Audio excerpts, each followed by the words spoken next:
મતદાન તો કરવું છે પણ ઇલેક્શન કાર્ડ નથી. જો તમારે પણ આવું છે, ઇલેક્શન કાર્ડ નથી, ઇલેક્શન કાર્ડ મળી નથી રહ્યું જ્યારે વોટિંગ કરવા જવું છે, કશે ખોવાઈ ગયું છે, તો પણ તમે મતદાન કરી શકશો. ઇલેક્શન કાર્ડ વગર પણ મતદાન થઈ શકશે. યસ, હું તમને 12 ડોક્યુમેન્ટ્સનું અત્યારે લિસ્ટ આપું છું. એ 12 ડોક્યુમેન્ટ સાથે તમે મતદાન કરી શકશો. એમાંનું કંઈ પણ હશે તો ચાલશે, વોટિંગ થઈ જશે. બસ શરત એક છે.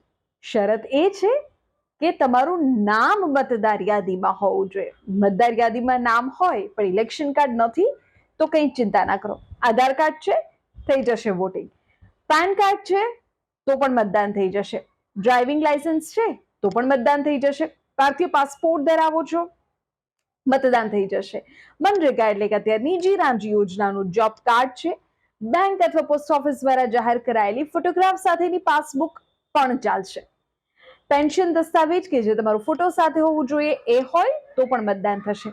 આ સિવાય કેન્દ્ર, રાજ્ય અથવા જાહેર ક્ષેત્રના એકમો એટલે કે પીએસયુ દ્વારા તેમના કર્મચારીઓને આપવામાં આવેલું ફોટો આઈડી કાર્ડ પણ વોટિંગ માટે પૂરતું છે.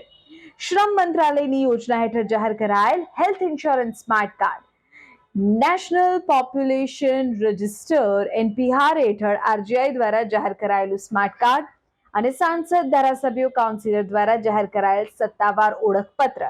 આ સિવાય પણ દિવ્યાંગ વ્યક્તિઓ માટે યુનિક ડિસેબિલિટી આઈડી કાર્ડ. જો આમાંનું કાંઈ પણ હોય તો તમે વોટિંગ કરી શકશો. બસ તમારું નામ મતદાર યાદીમાં હોવું જોઈએ. મતદાર યાદીમાં નામ છે અને ઇલેક્શન કાર્ડ હાથ વગું નથી તો આમાંનો કોઈ પણ ડોક્યુમેન્ટ લઈને પહોંચી જજો અને વોટ કરીને આવજો.